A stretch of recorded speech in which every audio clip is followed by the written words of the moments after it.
Dear students, आज हम पढ़ेंगे फार्मास्यूटिक्स में method of preparation of tablets. आइए शुरू करते हैं। टैबलेट मैन्युफैक्चरिंग प्रोसेस करने के लिए प्राथमिक उद्देश्य क्या क्या होते हैं वो पहले हम समझना पड़ेगा। To formulate tablets that are strong and hard to withstand mechanical shock encountered during manufacturing, packing, shipping and dispensing and use. Means कि टैबलेट बनाने के लिए जब टैबलेट बने तो वो बहुत मजबूत होनी चाहिए और ऐसे ही हार्ड होनी चाहिए ताकि वो मैकेनिकल जो प्रेशर है वो झेल सके।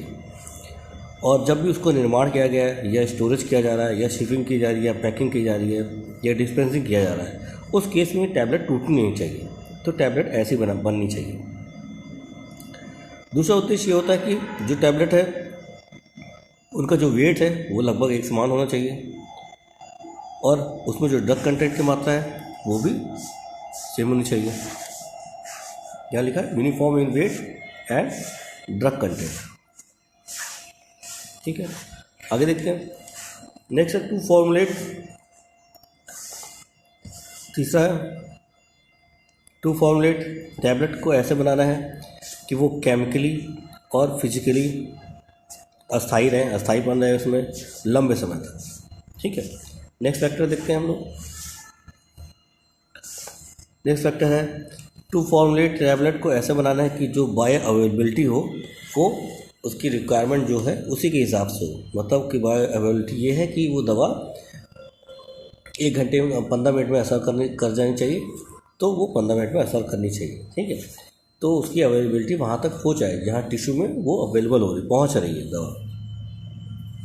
ठीक है, नेक्स्ट देखते हैं कि टैबलेट को ऐसे फॉर्मुलेट करना, ऐसे बनाना कि जो उसकी पहचान है वो बनी रहे और उसमें कोई भी टैबलेट में कोई डिफेक्ट्स ना हो।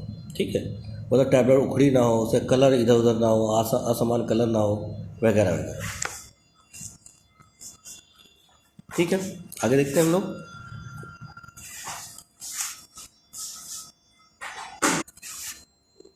टैबलेट निम्नलिखित 3 मेथड द्वारा बनाया जाता है।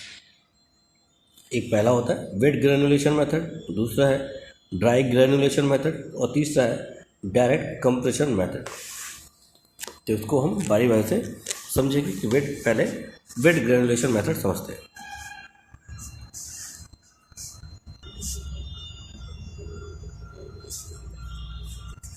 फिर से समझ लेते हैं एक बार।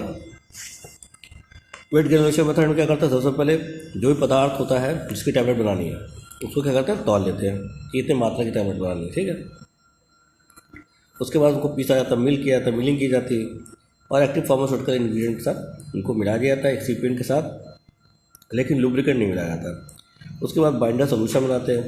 बाइंडर सोल्यूशन बनाने के बाद उस बाइंडर सोल्यूशन को जो पाउडर दवाई का पाउडर होता है एक्सिपिएंट के साथ मिक्स होता है, उसके साथ मिला के एक डैम्प मास बना लिया जाता है। डैम्प मास बनाने के बाद उनको 6 से 12 नंबर की सीप के साथ पास कराया जाता है, उसमें से गुजारा जाता है। गुजारने के बाद जो ग्रेन्यूल्स प्राप्त होते हैं उनको सुखा लिया जाता है। सुखाने के बाद फिर उनको 14 से 20 नंबर की स्क्रीन के साथ उनको गुजारा जाता है और इस तरह जो ग्रेन्यूल्स प्राप्त होता है उसमें लुब्रिकेटिंग एजेंट मिला दिया जाता है। लुब्रिकेट इसके बाद मिलाने के बाद क्या करते हैं, टैबलेट को जो ग्रेन्यूल्स के फॉर्म में कंप्रेस कर लिया जाता है और टैबलेट बना ली जाती है। आगे देखते हैं। इसके बाद है dry granulation method. Dry granulation method में क्या होता है, इसमें जो ग्रेन्यूल्स का फॉर्मेशन होता है वो पाउडर मिक्सचर के द्वारा होता है, जो कॉम्पैक्ट कर लिया जाता है। उनको पहले बड़े टुकड़े में परिवर्तित किया जाता है, फिर उसके बाद उनको उस टुकड़ों में उसके छोटे छोटे टुकड़े किए जाते हैं और उनको ग्रेन्यूल के फॉर्म में परिवर्तित किया जाता है। तो इसको ड्राई ग्रेनुलेशन मेथड कहते हैं या डबल कंप्रेशन या प्री कंप्रेशन मेथड भी बोला जाता है। लेकिन ये अधिकतर टैबलेट के मैन्युफैक्चरिंग में उपयोग नहीं होता है। लेकिन ये मेथड कैसा होता है, इस मेथड में क्या करते हैं, सबसे पहले जो भी पदार्थ हैं उनको तौल लिया जाता है, उनको मिक्स किया जाता है, मिलिंग किया जाता है, छोटा किया जाता है। छोटा करने के बाद उनको सारे एक्सिपिएंट के साथ जो पाउडर्स होते हैं उनको मिला दिया जाता है। मिलाने के बाद उनको स्लग के रूप में परिवर्तित किया जाता है। मतलब स्लग मतलब क्या होता है, बड़ी बड़ी टैबलेट के रूप में परिवर्तित कर लिया जाता है। ठीक है, बड़े टैबलेट के रूप में परिवर्तित करने के बाद क्या होता है, उनको फिर तोड़ा जाता है। ठीक है, तो तोड़ने के बाद क्या करते हैं, हाई प्रेशर के द्वारा तोड़ने के बाद क्या करते हैं, उनको दोबारा सीप के द्वारा गुजारा जाता है। तो एक समान के आकार के पार्टिकल प्राप्त होते हैं। तो उनको क्या किया, फिर डिसइंटीग्रेटिंग एजेंट के साथ, लुब्रिकेटिंग एजेंट के साथ मिलाया जाता है। सीप कौन सा प्रयोग करते हैं, 10 नंबर की और 20 नंबर की सीप प्रयोग की जाती है। उसके बाद जो ग्रेन्यूल्स मिलते हैं उनको लुब्रिकेटिंग एजेंट के साथ तथा और भी एजेंट है जैसे डिसइंटीग्रेटिंग एजेंट है, अदर एडिटिव्स के साथ मिला के उनको टैबलेट के रूप में कंप्रेस कर दिया जाता है। ठीक है, एक बार फिर समझते हैं ड्राई ग्रेन्युलेशन मेथड में क्या होता है। जो ड्राई ग्रेन्युलेशन मेथड है इसको स्लगिंग मेथड भी बोलते हैं, प्री कंप्रेशन या डबल कंप्रेशन मेथड भी बोलते हैं। पहले तो ये होना चाहिए, याद होना चाहिए। ठीक है, उसके बाद क्या करते हैं, जो पाउडर्स है उनको पहले स्लग के रूप में परिवर्तित कर लेते हैं। ठीक है, स्लग मतलब ऐसी टैबलेट जो बहुत बड़ी बड़ी टैबलेट्स के रूप में होती है। फिर उनको क्या किया, उनको तोड़ा जाता है। तोड़ने के बाद उनको 10 नंबर की 20 नंबर की सीप से गुजारा जाता है और उसके पश्चात जो ग्रेन्यूल्स प्राप्त होते हैं उनको उनमें क्या किया, डिसइंटीग्रेटिंग एजेंट और लुब्रिकेटिंग एजेंट मिलाकर कंप्रेस कर लिया जाता है और टैबलेट बना ली जाती है। ये हो गया ड्राई ग्रेन्युलेशन मेथड। ठीक है, आगे देखते हैं। तीसरा मेथड है direct compression method. Direct compression method ऐसा मेथड होता है जिसमें पाउडर मटेरियल को डायरेक्टली बिना किसी मॉडिफिकेशन के उनको कंप्रेस कर दिया जाता है। डायरेक्ट कंप्रेशन मेथड में ऐसी कोई समस्या नहीं आती जो कि वेट ग्रेन्युलेशन मेथड और ड्राई ग्रेन्युलेशन मेथड में आती है। तो ये इस तरह ये एक सिंपल मेथड होता है जिसमें पाउडर को सीधी सीधी जाके कंप्रेस कर दिया जाता है कंप्रेशन मशीन की सहायता से। कंप्रेशन कैसे होता है, टैबलेट जो कंप्रेशन मशीन के द्वारा कंप्रेस किए जाते हैं वो ग्रेन्यूल्स के फॉर्म में होती हैं और कंप्रेशन मशीन के द्वारा जो उसमें डाई और लोअर अपर पंच के बीच में ग्रेन्यूल्स आते हैं, कंप्रेस होते हैं और 2 पंच होते हैं, लोअर और अपर पंच और डाई के बीच का जो कॉम्बिनेशन होता है ये आपस में मिलकर टैबलेट को कंप्रेस करते हैं। इस तरह बहुत सी ऐसी मशीनें हो गई जो 5 लाख तक की टैबलेट 1 घंटे में कंप्रेस कर सकती है, बना सकती है। यहाँ पे हम डायग्राम देख लेते हैं। पहले डायग्राम जैसे देखते हैं हम लोग, ये यहाँ पे ये एक हॉपर शूज है, हॉपर जहाँ पे मटेरियल को डाला जाता है। फिर देखते हैं एक बार। ठीक है, यहाँ पे देखिए ये टैबलेट है, टैबलेट का हिस्सा है, ये डाई है। ठीक है, ये लोअर पंच है, डाई ये है, ये इसको डाई कहते हैं। ये लोअर पंच है, ये अपर पंच है, जैसे लिखा हुआ है। ठीक है, तो क्या होता है, सबसे पहले जो हॉपर से यहाँ से मटेरियल आता है और यहाँ पे गिरता है, जो बीच में देख रहे हैं ये वाला हिस्सा, ये है टैबलेट के ग्रेन्यूल्स। ठीक है, तो क्या होता है, जो ये हॉपर शू है ये जब इसमें भर जाती है टैबलेट, यहाँ पर ये ग्रेन्यूल्स भर जाते हैं तो ये इधर मुड़ जाता है। जो ये होता है हॉपर शू इस साइड मुड़ जाता है। तो यहाँ पे देखिए जगह खाली हो गई, ये हॉपर शू इस तरफ मुड़ गया, इसको कहते हैं हॉपर शू। ठीक है, हॉपर शू, ये क्या है, हॉपर शू। फीट कब लिखा हुआ है इसमें, यहाँ पे इसको हॉपर शू भी बोलते हैं। ठीक है, शूज, तो हॉपर शूज बोलते हैं। तो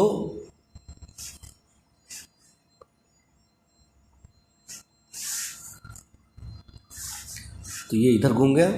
ठीक है, इस साइड घूम गया, तो यहाँ पे ये अपर पंच क्या है, ये नीचे की तरफ आता है और लोअर पंच नीचे की तरफ आता है। तो लोअर पंच यहीं रहता है और ये अपर पंच इसको प्रेस कर देता है। तो प्रेस करने के बाद क्या होता है, टैबलेट बन जाती है। जब जैसे टैबलेट कंप्रेस हो जाती है तो ये फिर वापस अपर पंच ऊपर चला जाता है। कि यहाँ इस फिगर में, चौथे फिगर में हमने देखा अपर पंच ऊपर साइड में चला जाता है और जो टैबलेट बनती है फिर दोबारा जो हॉपर शूज है ये वापस आता है और जो बनी हुई टैबलेट को आगे खिसका देता है और फिर दोबारा ग्रेन्यूल्स के अंदर वापस आकर यहाँ दो डाई के बीच में आ जाता है। ठीक है, तो इस तरह टैबलेट कंप्रेस हो जाती है।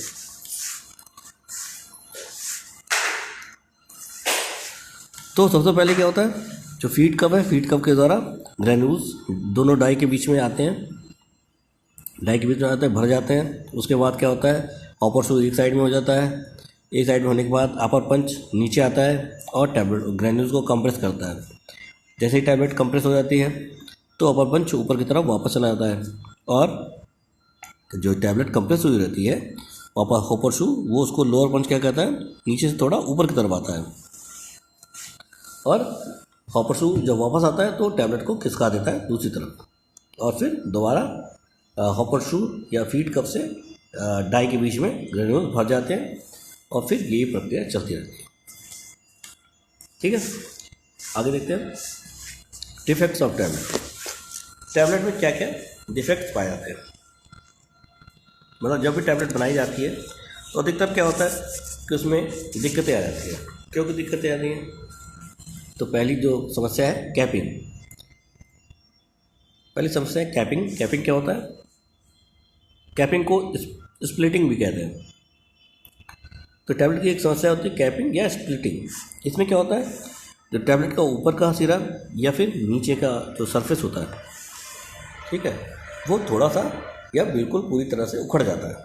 ठीक है, तो इस तरह के समस्या को क्या कहते हैं, कैपिंग और स्प्लिटिंग ऑफ टैबलेट। ठीक है, इसमें क्या होता है, जो टैबलेट होती है उसका ऊपर का सरफेस मतलब ऊपरी सतह या नीचे की सतह उखड़ जाती है थोड़ी सी या फिर पूरी तरह से। तो इसको क्या कि कैसे सही करते हैं, इसको डाई पंचेस को आपस में एडजस्ट करके, मशीन की स्पीड को सही करके ये समस्या को हर निदान सही किया जा सकता है। दूसरा picking and sticking. Picking sticking क्या होता है, इसमें टैबलेट का जो थोड़ा ऊपरी सरफेस होता है, थोड़ा सरफेस, वो क्या होता है पंचेस के द्वारा रिमूव हो जाता है, हट जाता है और टैबलेट खुरदरी दिखने लग पड़ती है। तो या फिर स्क्रैच पड़ जाते हैं टैबलेट में। ठीक है, तो पिकिंग मतलब स्टिकिंग मतलब चिपक जाता है पंच के रूप में, पंच में चिपक गया, ये पिक कर लिया गया पंच के द्वारा, ऊपर पंच जो अपर पंच आ रहा है। तो इस तरह की समस्या को पिकिंग एंड स्टिकिंग कहते हैं। मतलब पिकिंग मतलब पिक कर खींच ले लेना।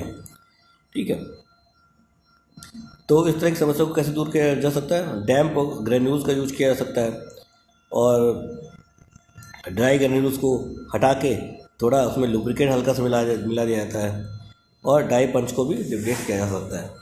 मॉडलिंग क्या होता है, जब कलर का डिस्ट्रीब्यूशन टैबलेट में समान रूप से नहीं होता है तो उस समस्या को कहते हैं मॉडलिंग।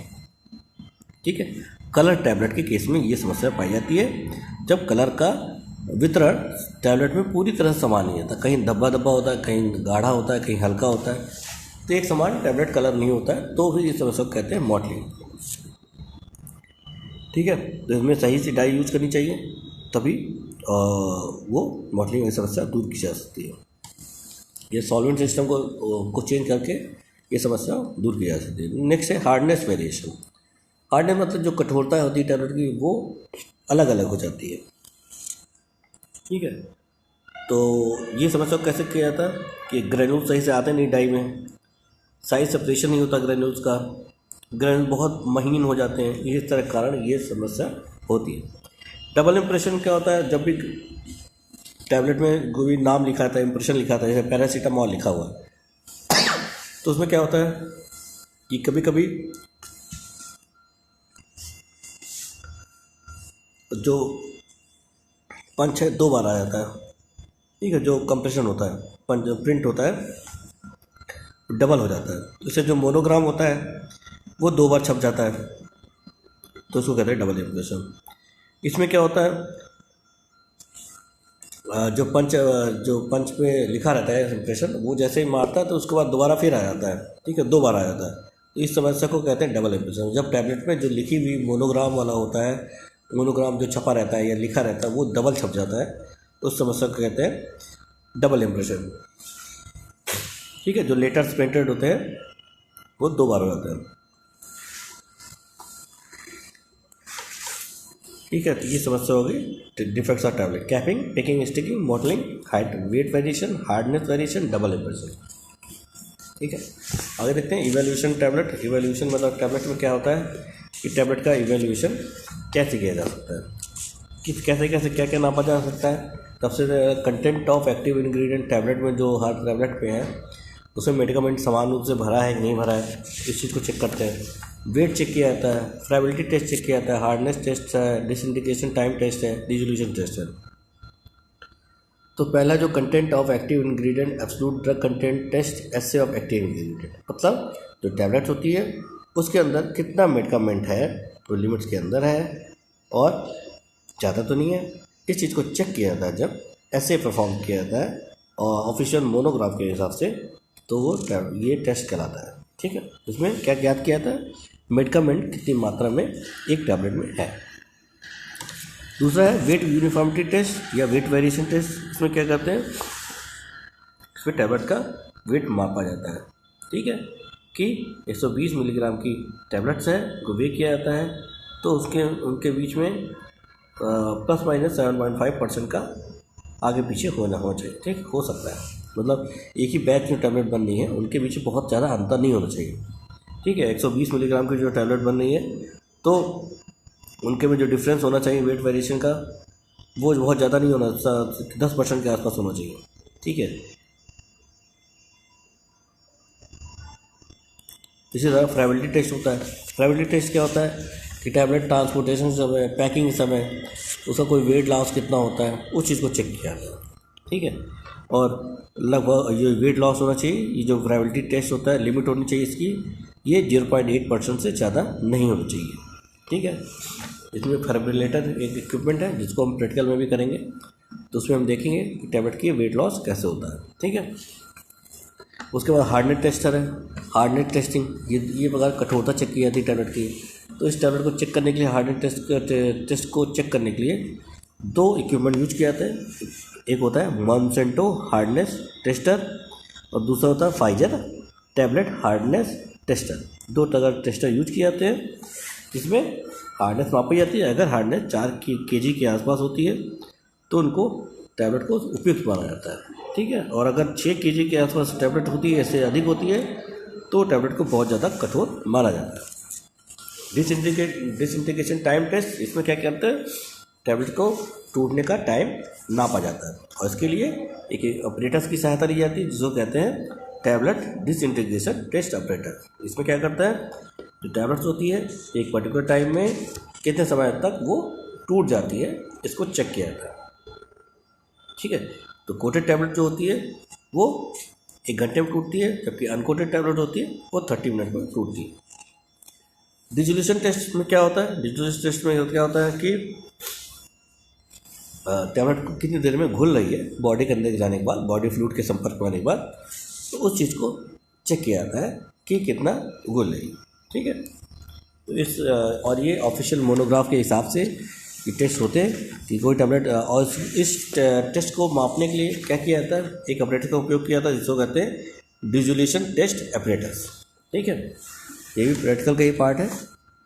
तो डिसोल्यूशन टेस्ट ऑपरेटर्स में डिसोल्यूशन ऑपरेटर टेस्ट की सहायता से टैबलेट का जो डिसोल्यूशन है, मतलब घुलने की जो क्षमता है, वो चेक की जाती है कि टैबलेट सही समय पर घुल रही कि नहीं घुल रही। ठीक है, 37 डिग्री सेंटीग्रेड टेम्परेचर का लिक्विड उपयोग किया जाता है जिससे पता लगता है कि हमारी बॉडी में वही टेम्परेचर रहता है वाटर में, तो उससे चेक किया जाता है कि टैबलेट सही से घुल रही। इसी तरह डिसइंटीग्रेशन टाइम में भी टैबलेट टूटने की क्षमता नापी जाती है। हार्डनेस टेस्ट में टैबलेट की कठोरता चेक की जाती है, कौन से इक्विपमेंट के द्वारा, फाइजर और मॉन्सेंटो हार्डनेस टेस्टर। ठीक है, डिसइंटीग्रेशन में वही नाम है, disintegration test operator. Dissolution test में डिसोल्यूशन टेस्ट ऑपरेटर नाम है। फ्राइबिलिटी टेस्ट में फ्राइब्रिलेटर नाम है। ठीक है, या फ्राइबिलिटी टेस्ट ऑपरेटर भी बोल सकते हैं। ये चारों नीचे के जो है टेस्ट, इसमें इसी नाम से ऑपरेटर्स उपयोग किए जाते हैं। ठीक है, तो ये हो गई टैबलेट के बारे में कि टैबलेट कैसे बनाई जाती है, टैबलेट का डिफेक्ट्स हमने पढ़ा और टैबलेट की इवेल्यूशन कैसे करते हैं ये आज पढ़ लिया। ठीक है, नेक्स्ट लेक्चर में फिर आगे के टॉपिक पढ़ते हैं। ओके।